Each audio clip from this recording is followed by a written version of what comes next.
Loktarogar. Hey everybody, it's Jason Blah here, everyone's favorite Orc Warrior, and it's time for another Orc Mode workout. And I'm not gonna lie guys, this first rep, I fell way out of my groove. I swooshed and lost a lot of weight this weekend. I stepped on the scale at 219.2 this morning. I was absolutely not expecting that because I've been hovering up in the 223s for a week, and then I'd shot back up to like 230 for one day and then dropped back down. And then 222 yesterday, then 219 today. So yeah, I've actually lost several pounds from just over a week ago. So my caloric maintenance is higher than I thought it is. It absolutely has to be. You know, a lot of people are like, you eat more than you think you do, or you don't burn as many calories as you think. And it's like, I do 2 days of 2,500 calories and I dropped 4 pounds. And the scary part is I actually ate carbs last night. Normally I haven't been eating many carbs on my days off. Yesterday was, around 2,400 calories. And I realized my calories were really low for the day. As I got towards the evening, that I was like 2,100 or 2,000 for the whole day, even though I'd eaten 3 pounds of chicken breast. And so I ate 3 bananas right before bed, drank some extra water just to make sure I had some carbs in me. And guess what happened? I still swooshed. I dropped 3 more pounds overnight. So today I was trying to get a little bit of good quality carbs in this morning before training.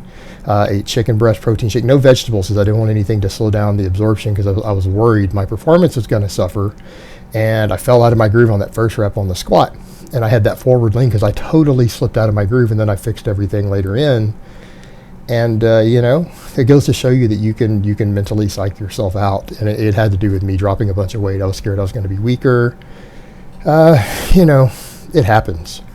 But 219. So, you know, the scale's just going to keep dropping with me doing this. Again, I'm just having to really watch my diet closely. And unlike a lot of people who are like, I eat junk food and do no cardio and lose weight. And it's like, well, I'm not eating junk food. I'm eating, unless we count my protein shakes as junk food, which arguably some people will classify them as that. But they may have a point. Everything else is meat, fat-free Greek yogurt, vegetables, fruit, and nuts, right? I'm eating nothing really processed outside of the protein. And, you know, like I said, more of my calories are on my 3 training days. So I decided, just because I'm doing 3 sets of dips instead of 1, to drop the weight 20 pounds on my weighted dips. I went all the way down to 70, which was probably too light because I did 2 sets of 5. And then my last set, I wanted to see if I could get more, and I cranked out 7, which means next time I do dips, we need to increase the weight. I need to bump it 10 pounds, right? I need to bump it up. That's just too easy. I should be able to do 3 sets of 5 just fine with another 10 pounds. So all in all, that went good. You know, guys, my workout today, I mean, the lifts that I selected, every single muscle in my body got thoroughly worked. You know, anyone can argue about exercise selection here, but basically squat with low bar squat, weighted dips, weighted pull-ups, standing press, deficit deadlifts, cheat curls.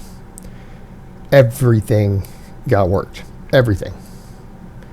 Arguably some of the deadlift muscles, maybe because of the low volume, really low volume, not as much.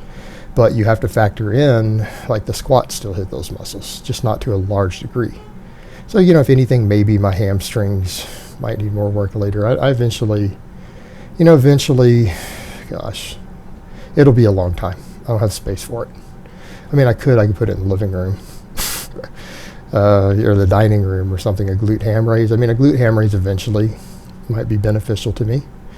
But for now, I feel like this exercise selection is really solid. But yeah, I mean, the final set of dips, you know, and I think, is this the second set? This might be the second set. Final set, I ended up cranking out 7 and feeling like I possibly could have ground out an 8th. So yeah, we need to bump the weight on this. I went ahead, because people are not sure what my black plates weigh and everything. I went ahead and just put a full 25 on for my pull-ups today and everything, and those went fine. But you guys got to remember, again, the pull-up I'm not particularly strong at compared to like my chin-ups. So again, me doing pull-ups, it's going to take me a little while to build rep strength on, actually be able to do reps with a respectable weight. Because let's figure 219, I'm probably over 220 by now after eating and everything, but even if you plug me in at 220, that's going to end up being like 245. 245 pounds for 3 sets of 5, which is, not super good for, even though they're dead hang, chin past the bar, dead hang and all that, it's okay. Same thing with this. We count 220 plus 70 pounds, that's 290. I really need to bump that up to 300 for the dips. So next time I'll bump it up 10 pounds, and I'll use 80 pounds.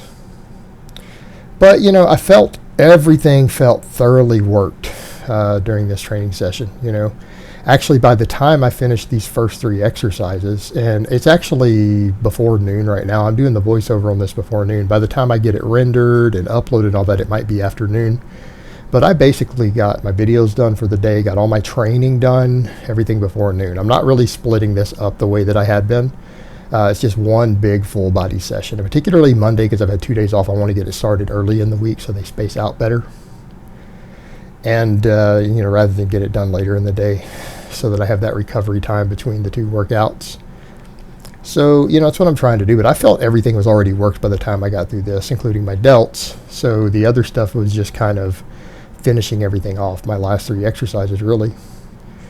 And, the pull-ups felt good, though. I mean, they felt good. They felt challenging with a 25 and 3 sets of 5. And like I said, there's room for improvement on all these lifts, guys. There's room for improvement. I really know I want to get the squats up from here for the 3x5. I want to improve all of these on the 3x5s over time. All the lifts I'm doing in that rep range, which is 5 exercises right now every week. Because I'm not doing as many sets on the press, the deadlift, the curls. And I don't know. I'll figure out what I'm going to do with the curls later. Like I said, this is still just kind of in the beginning stages of this training. I'll have to adjust it as I go. But I feel like it's sufficient right now for maintaining size and strength, hopefully while cutting still. Because I've got a long way to go. Even though I'd said I need to be 205, by the end of the year, hell, I might be lower than that. We'll see. When I'm making swooshes like I did this weekend, and I'm almost worried that's dropping a little too fast.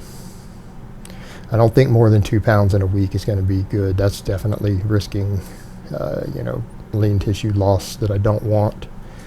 But that just happened. I mean, I've probably been at 223 over a week, though. So, it was a long time coming to drop down under 220, I suspect.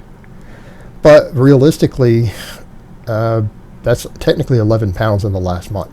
I was 230 on my DEXA scan, and I think that was almost 30 days ago. It was either 30 or 31 days ago. It was 1 month almost, give or take a day. So 11 pounds in 1 month. That's not really a slow cut. People are like, you're cutting too slow. Well, no, I cut too slow early on.